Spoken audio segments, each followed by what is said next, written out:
Good morning, Viewpoint. Good morning, Viewpoint. Good morning. Good morning, middle school. Shout out middle school.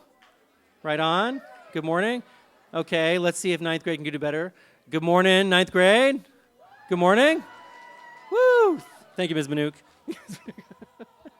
You'll do it for them. Just don't do all of that as the dean.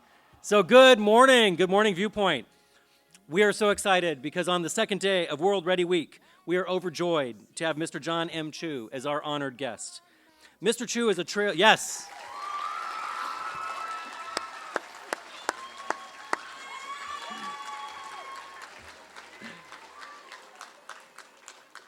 Mr. Chu is a trailblazer in the entertainment industry, known for his directorial work on films like Wicked, Crazy Rich Asians, and In the Heights.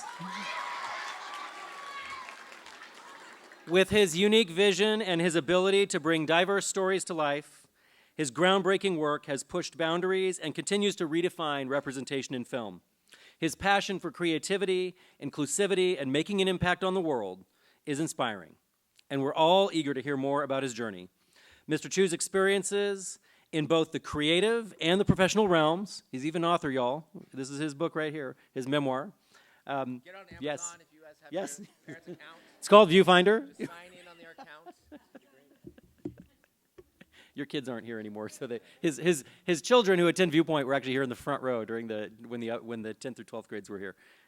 So his experiences in both the creative and the professional realms are sure to spark meaningful conversations all week long about belonging, creativity, and the power of storytelling.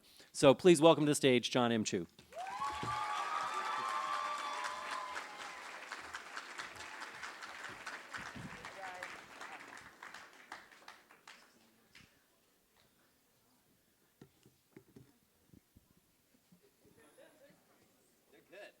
They're very good. Viewpoint students are the best, man. They really are. Only the best. That's right. So, first of all, thank you for accepting the invitation to be our keynote speaker. I was so gratified when you accepted the invitation because World Ready Week is all about our mission of exceptional readiness for extraordinary futures. And you're the best keynote speaker we could have because this is, first of all, we've been doing Diversity Leadership Day for some 8 years. And this year, we wanted to take that one day, which had 5 blocks, and we wanted to instead take 1 block a day and have extending the learning all week long. So this is day 2. Yesterday, we had some 150 students involved in workshops. Raise your hand if you were in a workshop yesterday, leading a workshop yesterday. Shout out to our workshop leaders. So for one thing, it continues that tradition. And also, we called it World Ready Week because our mission is exceptional readiness for extraordinary futures. And your journey really is a great example of that. So I'm going to ask the first question, and then our student panelists have questions, and we'll keep it moving along. For the first question, I want to take you back just 48 hours. So did you watch the Oscars on Sunday night? Yes? So, Sunday night, you're at the Oscars, and as I was reflecting on the show, watching it, I really was thinking that your film, with its 10 nominations, was really the cultural event of the year. There was a through line from that beautiful opening with Cynthia Erivo and Ariana Grande, Over the Rainbow, then, of course, Home from The Wiz, Defying Gravity.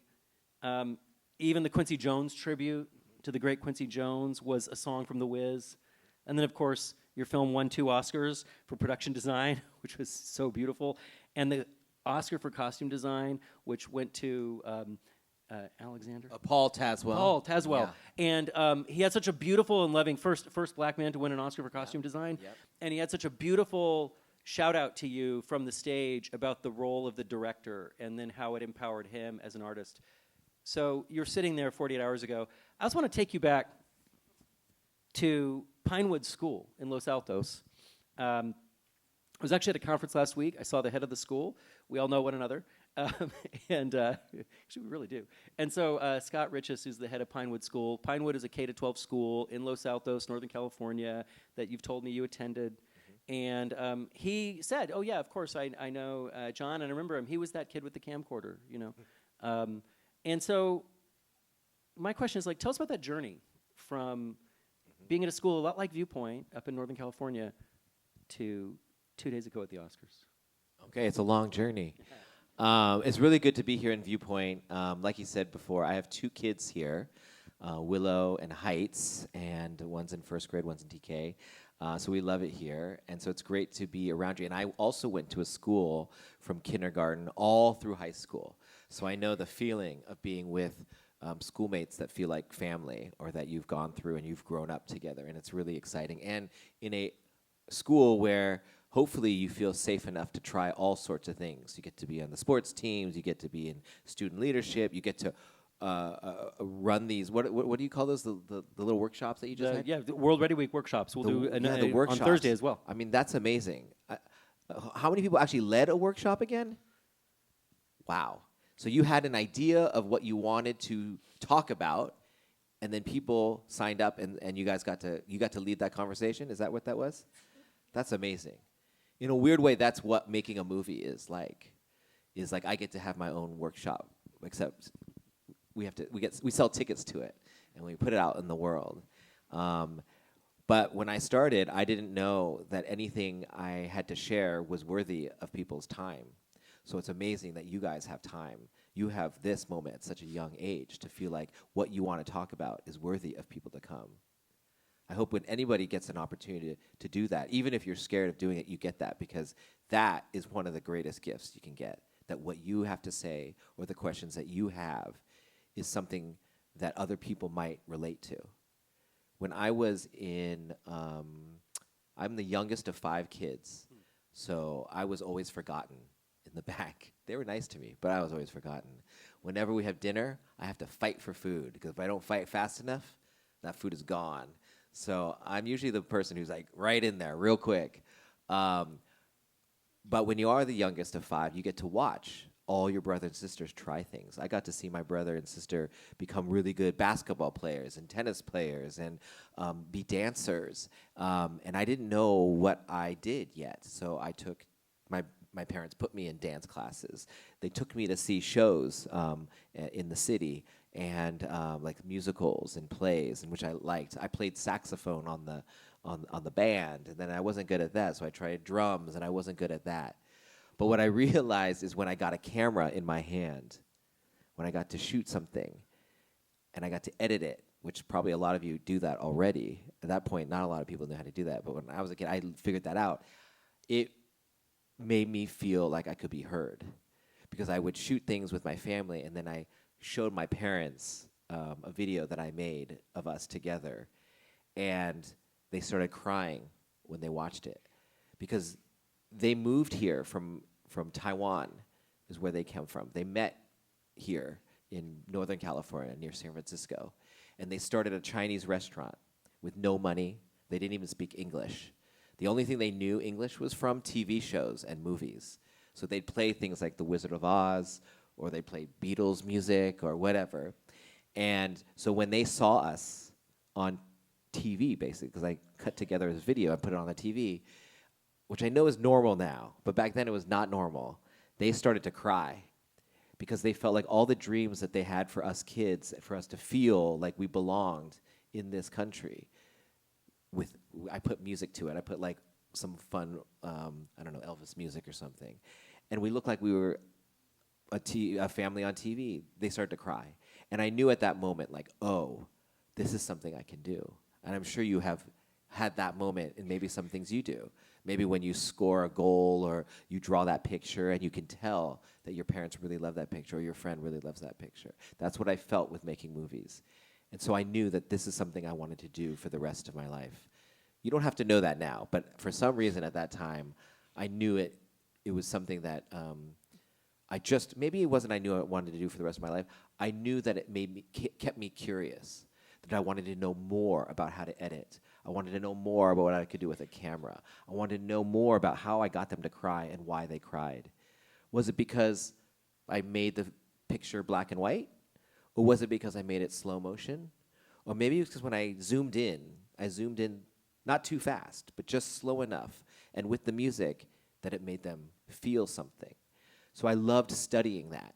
And you guys are, I'm sure, maybe you're on social media, maybe you're not, maybe you see video content all the time, but you'll start to see the little patterns of why you get excited about a video or why a thumbnail brings you to it. Is it the color? Is it the person smiling? Is it what they're wearing? And when you start to see that in the world, it becomes really, really interesting. And so I got to do that. And luckily, I got into film school. My mom actually one night, because I would make videos in high school. I'd do class videos for my teachers, and I'd do stuff for our class. And one night, I was late at night, because I would edit late at night. And my mom came into my room, and she got really mad. She's like, "Why aren't you doing your homework?" I was like, "I did my homework, Mom." And she's like, "No, why? Why are you up at 2 in the morning? You have to sleep. If you don't sleep, you can't be at school. And pay attention." I was like, "This is for school." And she didn't understand, so she unplugged my computer, and she's like, "I'm gonna tell the teachers that you can't make videos for your class anymore because you're not doing everything else." So she goes to bed, and I couldn't sleep. So I went to her room, and I woke her up and my dad, and I said, "You guys always told us that this country is a beautiful place, that if you worked hard and did what you love, then you can do anything." I was like, you guys learned that making food was making movies is what I love. So you can either like fight me or support me. I didn't know what I was saying. I was really young, and I was crying through all of this, snot going down my nose. And then as I left, and I went back to bed. And so the next morning, I went to school, and my mom came to school the next day, and she brought books, a pile of books, of filmmaking books, to me. And she says, "If this is what you love, then you have to study it as much as you would study at school." And so from then on, they were really supportive, but they always put in us that you have to study and try things and learn about this craft, is what they called it, as much as math or grammar, because it really was a grammar. Luckily, I went to USC. I got into USC for college over here for film school. Oh yeah, we got some Trojans in the house. Yeah, yes. My brothers and sisters, they went to UCLA, so I'm half a Bruin kid. I went to Bruin Woods, so I'm half a Bruin kid, half a Trojan kid. So I went to USC, and I got to make little movies there. And by the time I was graduating there, Steven Spielberg saw my student short film, and it was a musical. And at that time, maybe even today, my teachers told me the whole time, "Don't make musicals." By the way, teachers are right 99.9% of the time, so you should always listen to them. But sometimes, there's one thing about musicals. They didn't just see that the musicals were coming back, but they said, "Don't do a musical." And I made a musical anyway. And at that moment, Steven Spielberg was looking at people who made musicals and saw my short film. And so he brought me into the business, and I started making movies. I made a movie about Justin Bieber called Never Say Never. I don't know if I think you guys are probably too young for that. I made a dance movie called Step Up They will Google to the Streets, Justin but you can look it up. So I started making movies, but I never knew if I actually belonged making movies, because I felt like maybe I just got lucky that Steven Spielberg saw my movie, and I just sort of stumbled into it. And so I always felt like I had to prove myself that I was a real director. And so every movie I made, I tried to prove that more and more. At a certain point, I made 7, 8 movies, and I could feel that, and I was working with really amazing actors like Jesse Eisenberg and Mark Ruffalo. Mark Ruffalo is the Hulk. And Dave Franco and Morgan Freeman, all these people. And I remember thinking, it clicked in my head of like, oh, if I'm working with these people and I'm doing good work here, then I do belong. That I don't need to prove myself anything. And then it hit me really hard. Well, then what do you have to say? And why are you making this movie? And I realized I don't know why I'm making this movie. And maybe anyone can make this movie. And that the movie I had to make next was something that meant a lot to me. It had to be my workshop. What do I want to talk about? What do I want to show? And I said, well, the thing that scares me the most is my own cultural identity. Talking about being Asian is very scary to me, because I don't want to talk about being Asian. I want to talk about movies. I want to talk about cars. I want to talk about books. I want to talk about video games. I don't want to talk about me being Asian. But I knew in making movies that at some point, me exploring what it meant to be Asian American could be interesting to other people too. So I found this book, Crazy Rich Asians, which is this book about an Asian American going to Singapore, that I related to it because I remember being, as an Asian American, I never went to Asia except a couple times. And I remember the feeling of going to Asia for the first time. It felt like, wow, everyone looks like me. For the first time, I feel like maybe I belong here. And then they call me the foreign devil. Guaylo is what it, which is like, oh, I don't belong here either. So America's my home, and sometimes I don't feel like I look like everybody, but I definitely, I should belong here. And so this movie got to explore that question with this Rachel Chu, she just happened to have my last name, going to Asia for the first time. And that it wasn't about finding a boy, but it was about her finding her own self-worth. And through the making of the movie, me finding the value of my worth, of showing Asian actors as lead actors, as romantic leads, as funny, as serious, as dramatic, as all the different things that I could put together this cast.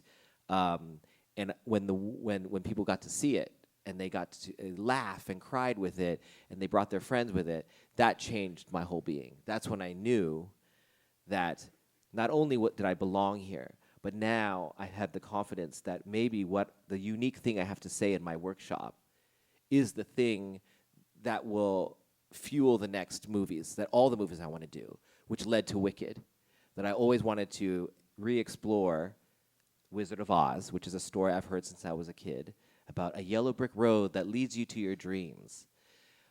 But by exploring it in a new way, by looking at the witch, the person that everyone thinks is bad, and if you go through her perspective, why and how, and that maybe the yellow brick road was built by someone who never made it for someone who can fly.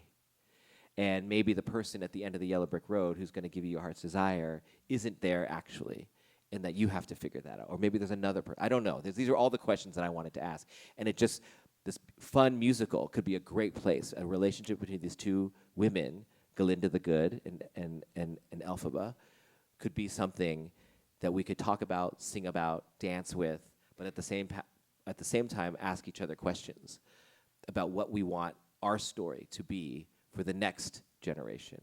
So that sort of led me all the way to here at Viewpoint, where we brought the broomstick here today. So that's from the movie itself. It's a real prop from the movie, real, right? Yeah, that's real. It's actually standing up because of magic. No, it's not. There's a thing in there. But anyway, so I'm really happy to be here because you guys are at the beginning of a journey that's going to be so wonderful, and it's going to be hard. But you're one day going to be, whether it's up here or talking to your friends about your journey, and I hope you get to have all sorts of things to talk about of how you found your voice in this. That sounds. How old were you when you made that film, the vacation video with the Elvis music? Oh, I was probably 9. Wow. Maybe 10. Maybe 10. That's yeah. amazing. Yeah, that's great. Like every second grader who attends Viewpoint School is in The Wizard of Oz. Yes. That is the class play for the second grade. How I many saw of you a were here video in of second that. grade? Were in The Wizard of Oz, right? They will all remember what part they were in The Wizard of Oz. Okay, yes. So we have some student panelists. A lot of controversy with Wizard of Oz I this know. year. Wow. I love it. We have some student panelists. Thank you for the answer to my question. Thank you Yes. for being here. We have some student panelists here to ask some questions as well. And each of them is going to introduce themselves and share their question. And let's begin. Hi, my name is William Kuntz. Nice to meet you. I'm Nice in to meet ninth you. grade. My question for you is, what advice would you give young filmmakers or storytellers from underrepresented communities trying to make it in the industry? That's a great question. I would say that what your story is valuable, even if the and the studios are waking up to that. I think the audience is forcing them to wake up to it. I think that people want new things in the movie theater. And guess what is new? Is all these stories that haven't been told before about different cultures, about different traditions, about different types of heroes, different looks of beauty. And that's what, if you are out there and you have an idea of this stuff, that's what you have. Also, you don't have to convince anyone to make your thing. You can make things now on your own. You have a camera, you have your phone, you have music you can get online, you can do all sorts of things. You can even put it on YouTube and get it out there. So there's no excuse except for your own courage to get your voice out there. But I think I would warn is the first thing you do isn't going to be good. It might be. That would be great. But then the second thing you might do might not be good. That it's going to take many tries to figure it out. Because the only way to, when you write a paper is to write many sentences and to write drafts. And it's the same thing with video. Sometimes we think when you watch what you make, it has to be the final thing. But actually, it almost never is. I mean, I have a version of Wicked Part 2 in my office right now, which I won't show you because I'm not allowed to.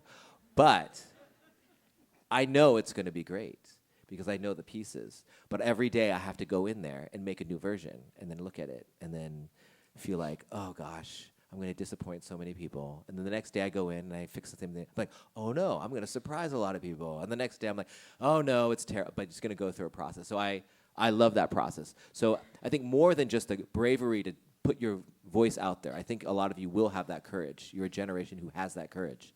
It's sticking with it. It's going to take several ways to find your voice. And so don't be afraid when you don't get it right. Don't be afraid when you don't get it right 3 times. Don't be afraid when you don't get it right 6 times. I think it takes 12 times of terrible things. So you just start your list now. The more you make and start crossing off your 12 tries, the closer you are to your first good one. So that's what I would say. Make that 12 list and get ready to check them off. How many drafts you go through with something like Wicked Part 2? I mean, can you so even many. call I them can't even recall because it's also in pieces. More than 12. Oh, way more than 12. Yeah, way more than 12. William, thank you. Next question. Hi, my name is Sophie, and my question is, why did you pick the people who you did to play the roles? Oh. Well, let's start with Cynthia Erivo. Do you think she's good in the movie? So imagine, do you guys like Ariana Grande? Do you think she's good in the movie? So imagine we're looking at Galinda's and Elphabas for the movie version, and everyone on the internet is telling me who it should be and who it shouldn't be, and I don't know, but I know that when we find it, we'll know. It's someone to me that has to be, for Galinda, someone who has to have a layer of course, comedy, who can actually sing these songs, which are actually much more difficult songs than you think. Someone who also has other layers than just the comedy, who could show a long journey of someone who thinks they know who they are, and then realizes they don't, and that they're actually, their need to please people is their thing to hold back, and that they have to actually build more courage to pop their own bubble and live outside their bubble of privilege and that's in movie 2, to become what they ultimately are destined to become. And so imagine also an Elphaba that you're looking for that represents a new generation of people, of someone who feels othered, who feels powerful, who actually feels of another world, who has strength, but at the same time can be a kid at school dreaming about meeting the wizard one day. So then imagine in a little room in Burbank, Cynthia Erivo walking in, and she has a T-shirt and jeans, I'm used to her in giant dresses and selling out the Hollywood Bowl. But this day she comes in, and we're in a little room, probably the size of this stage, and she starts singing "Wizard and I," and she says, "Did that really just happen? Did I actually?" I won't sing it because I'm terrible. And she's so tiny, and she's like, I'm watching her, and I'm thinking, oh, she's not a superstar. She's like a little girl in her bedroom. She's me in my bedroom dreaming of being a filmmaker one day. And then she starts to sing Wizard and I, and she gets bigger and bigger. And by the end, she's going, "The Wizard and I," and it pierces us. Like, I can feel her voice in my chest. That's how powerful her voice is. It was undeniable. And then she starts defying gravity. And even though we had a 99-cent broomstick in there, and she took like a sweater to put it around as her cape, you already felt like she was flying. So there was no question when I hired her. It was like, she is Elphaba. I didn't choose her. She took it. And then little Glinda, Ariana Grande coming in, I'm like, no way she's going to be Glinda. Because how can you be bigger than Ariana? How can you escape the Ariana Grande image? But I need Glinda to feel like her own character.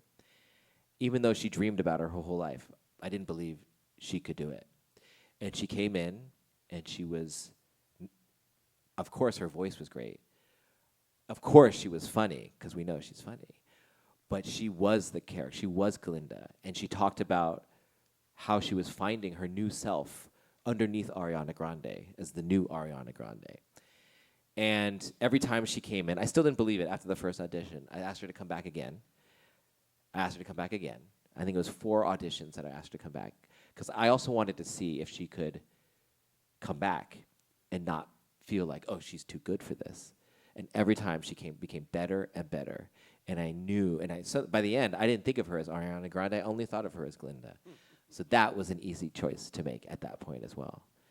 And then you hire them, and then the whole world tells you made the wrong choice. But you know the secret, that you saw them already. You already see the movie. You already see the future.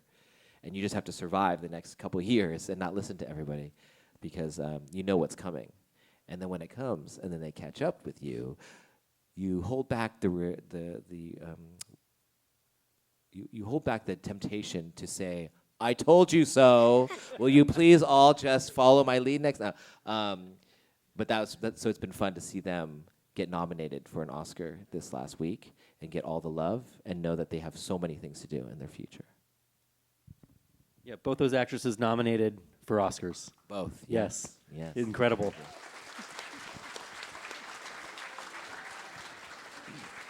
Thank you for that great question. Our next question.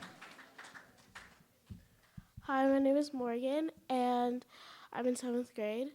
What inspired you to create a film like Wicked? Well, I saw Wicked before it was ever on Broadway. When it was workshop, sometimes they'll workshop it in another city, so they were workshopping it in San Francisco. And I was going to USC, and my mom called me, because we used to always go to shows growing up. Every weekend, we'd go see a musical or opera or ballet. And so she said, "There's a new musical by Stephen Schwartz in San Francisco. You should come see it." So this is 2000, I think, 2001. So I fly down, and I see the musical, and I remember being blown away when I saw it. I remember thinking, this is a movie. This is not a show. This is a movie. And I've never seen a show feel like so cinematic. And I laughed, I cried, I did all the things. And so for 20 years, I was like, are they making that movie? They should make that movie. And they never made the movie. And during those 20 years, I started to make movies. And we would call Universal. I would call Mark Platt, the producer, every so often and say, "Hey, if you need a director for that movie, I'm your guy. I think I know how to do it." But I hadn't done enough movies, so they never called me back. And but during COVID, when I just finished, I did Crazy Rich Asians, and then I just finished In the Heights, which was a musical. That was the first time they called me back. And they said, "You're right. You might be the right guy." And I knew in the movie, the reason why was at this moment, after the lockdown and everything, she sings these words. Something has changed within me. Something's not the same. and to me, that idea of all of us not knowing what the next thing is, because you're going into unknown territory, technology is changing, the world is changing, and yet the best things can happen when we're in that state of not knowing. But we're so used to being comfortable and being happy. So I love that this story says, hey, maybe being uncomfortable is a good thing, because that'll force us to see each other, and we can make better things than we had. But we're in the middle of that change. And so I love that Wicked can be, while we're changing, adjusting, that it can keep encouraging us to see each other in different ways and trying to see the story through someone else's perspective as well. So that's why I did it. Something like that. Our middle schoolers, our ninth graders are in the middle of all that change. And the world they're going to inherit is, hopefully they'll take good care of us. They'll take good care. I know you guys will. Next question. Hi, I'm Lexi, and my question for you is why did you choose to highlight the challenges of skin color differences and Alphaba struggle to fit in and be included? Well, the story naturally is a girl who's green. I was surprised that the story hasn't dealt with that more, to be honest. But what I found when Cynthia sang the words of Alphaba, the words changed to me. When we've gone through the things that we've gone through in the last few years of re-looking at how we treat people of different origins or different skin color, that we're being more aware of that this story actually really, and Alphaba is a really great example of doing that, because and we really made it important in this story, in our movie version, because in the stage version, she actually is like, she's sort of snappy at people. She's very rough with people. She wears like a black sort of smock. Our version, and especially with Cynthia Erivo, we talked very much about she is not like a witch. She is a beautiful woman who takes care of herself, who has clothes that she has pride in, who has jewelry, that she's not just like a frog. We're not playing her as a joke. We're playing her as a person. But what people only see is her green. That was really important for us. Because if she didn't have that green, we'd be like, wow, how beautiful. Wow, how nice. And so that was an important change in this. And so that, and when she sings those words, it just feels different. And we don't want to make it feel, political, or we didn't want to make it feel like it's of this time, but it's of a timeless thing, of that at some point we all feel out of place, and that we all feel that we're being judged before giving an opportunity to speak. And so that's why I think it was really important to have someone like her, and also with someone like Marissa Bodie, who plays Nessa Rose. It's the first time a disabled actor has played that role before. And you'll see in movie 2, there are certain things that while you couldn't hire a disabled actor to play, because on the stage show, she has to walk around. There's a spell. So we had to look at those plot points and change those plot points for our movie, which will come in movie 2. But it made us relook at our maybe ableist mind sometimes and things, and not make it the whole movie about that, but make it just be conscious of that in how we want to see the world. So anyway, that's what it was. Wow. And we're looking forward to movie 2. Oh, yes. For good. Coming November. You said November this year. November 21? November 21, yeah. November 21. 19, That's I right. don't remember. Something like that. Very good. Hi, my name is Brian Miller. I'm in 6th grade, and I was wondering, why was it important to have a diverse cast, and what was it like working with them? The cast is really great. To have Michelle Yeoh, who I know from Crazy Rich Asians. You even have Jeff Goldblum, who's a legend from all the Jurassic Park movies, and Bowen Yang from Saturday Night Live. I don't know if you guys are old enough to watch Saturday Night Live yet, but he's really great. He's really funny. And like I said, with Marissa Bodie as a disabled actor, and then to have Cynthia Erivo, it's just been really fun. And the fact that they were all different, even LGBTQ, like all that representation was there. but that it's not a part of it's not a big deal of it, that we're just showing characters in this fantasy world. I love that we get to have a diverse cast in a fantasy world. We know that Oz and Wicked will be timeless. It has that sense. So we really wanted to say, hey, timeless doesn't have to mean one thing anymore. It can mean the world reflected as of now. Because to me, that is timeless. That people of all shapes and colors and ages that we can have. And also, we try to do diversity beyond just our actors' skin color or where they come from. We wanted to do diversity in how we built the sets. So the sets in a fantasy world have ramps for accessibility. And that's just, I don't know if any Hollywood movie in a fantasy world has ever done that, but we built it in, not just for Marissa, our actor, but as the character, as the place of Oz, this beautiful place that is accessible to everybody. That's what we wanted. We also wanted to do it in the choreography of the dance itself, because we felt like timeless musicals usually have classic dance styles in it, styles that you have to train and hire, and you train for 20 years, a lifetime to do right, and to have, so that there's an access to that. But dance has changed in the last 30 years. Street styles, hip hop, those styles are a part of our movement dialogue. And so why not include those in classic musicals of Hollywood? So we've incorporated that into our choreography without being street dance, but being just a part of the language of Oz. And we feel like that also elevates those styles from popping to flexing to breaking as a part of the same language as lyrical or ballet or jazz. So there's a lot of diversity on all those things too. But we always wanted to be story and entertainment first, but show that at its highest peak of entertainment and story, that culture, our culture, all of our culture, is right there with it.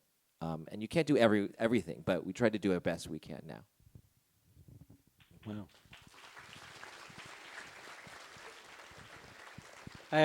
We have so many questions for you. I have to tell you, we imagine the director of a film as an auteur, right? You went to college for directing. Mm-hmm. And yet, it was evident to me, thinking about watching the credits. I always stay all the way to the end. Any of you with me who stay to the end of the credits? I always stay to the very, very end of the credits because I respect the work of all those people. There were thousands of people executing your vision. What is it like to be responsible for the vision, the livelihoods of those thousands of collaborators, and be the auteur? Yeah, there's a lot of people. I mean, I wish you guys could all come to set with me, because there's so many people building and painting on the ground, sculptors making the miniatures, 3D printers. We have like a whole army of 3D printers printing out things, and we have people carving giant trees and painting. It's amazing. It's like you're walking into the making of Disneyland. And we had many warehouses that you walk in and you see all this stuff. And even for the set decoration, which is like lamps, desks, chairs, everything in our movie you could not buy in a store. They all had to be made for this movie. And so you go in, you watch these amazing artisans.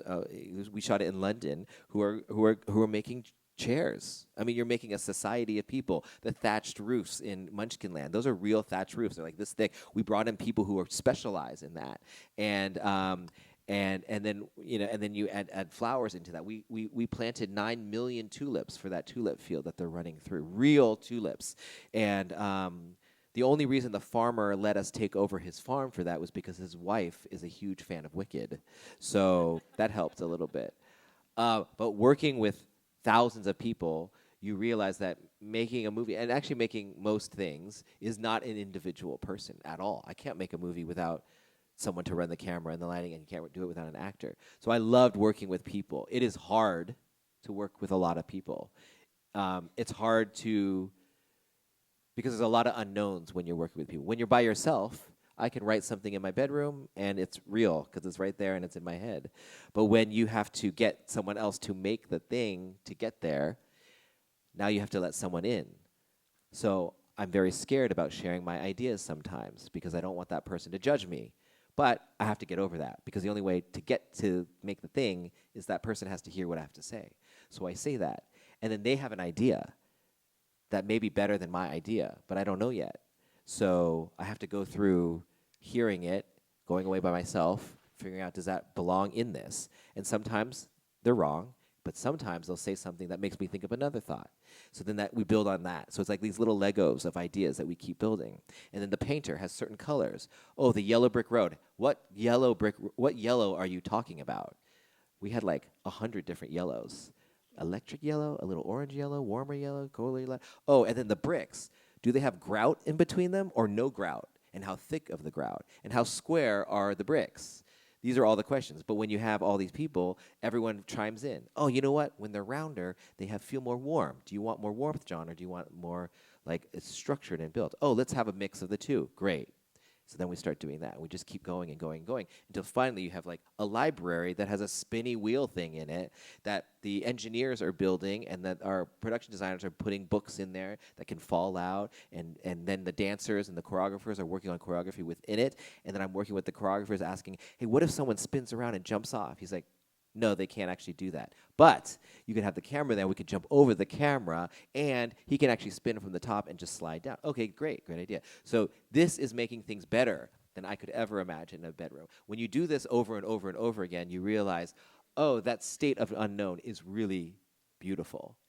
And working with people is really beautiful. So I love having us all come together, and I hope that it's better than what I thought of in my bedroom. I hope that when I come to set, that the actors bring something that I don't know what to do with, and that I'm forced to then try to figure out. Because all the good stuff in Wicked, I don't know if you notice her wink when she's putting the cape, when Glinda's putting the cape on her, and it's really sad, and she's saying goodbye, and she's about to fly out the window, and Elphaba winks at her. That is not planned. That was something that that Elphaba brought that day. When Elphaba cries in the Ozdust, that was not planned. That was not written down. That happened in a rehearsal, and it just happened naturally. And I think the trick for anyone who's creating or leading a team is to not just have a plan and have a vision, because you can plan the vision so that everyone can start to get towards there. You have to be a leader in that way. But be open enough that when the thing starts to talk back to you, when the movie starts to talk back to you, when things start to happen that other people are doing that you didn't plan, that you're aware enough to see it, and then maybe even lean into that direction. So it's a never settled thing. That's where I think the magic of a movie happens, actually. That's incredible. Yeah. Our theme this week is the road to belonging. As a final word to our students, any words on, you've taken us on your journey. They have a journey ahead of them, a journey on the road to belonging. Any words about our theme? Yeah, I think that there's a difference between being accepted and belonging. I think a lot in our life we will, and especially when you're young right now, probably being accepted is a good thing. It's a nice thing. You feel good. But at some point, belonging, the true belonging, where you actually belong to a community that really does care about you and doesn't just like point you out because you're Asian, but actually loves you because of all the things you are. That belonging might come later in life because you'll find different groups that you belong. But I think that takes also you really knowing who you are to know what you're belonging to. So I think right now in your lives, like, try everything. Love your friends, make a lot of things, make a lot of mistakes. That's the only way you're going to find out who you are. And then once you know who you are, then you can figure out not just where you're accepted, but where you actually belong. And I'm so excited for you all to do that because I know you're going to find beautiful places. And then when you find where you belong, then you're going to give that out to all of us. And then you'll be up here or at the Oscars or wherever you want to be. And that's going to be really exciting. So, Mr. Chu, thank you so much. Jon Chu. Thank you. And please thank our incredible student panelists. Shout out to our student panelists, members of our Student Diversity Council, our Office of Belonging and Community, Ms. Pat Jackson, Mr. Moore, thank you. And thank you for being such incredible Thank you for being such an incredible audience. So you were at the Oscars on Sunday night. I heard you told me you were in the editing room on Monday morning for the second film. We can't wait to see it on the 21st. Thank you so much for taking some time to be with us today. Jon Chu.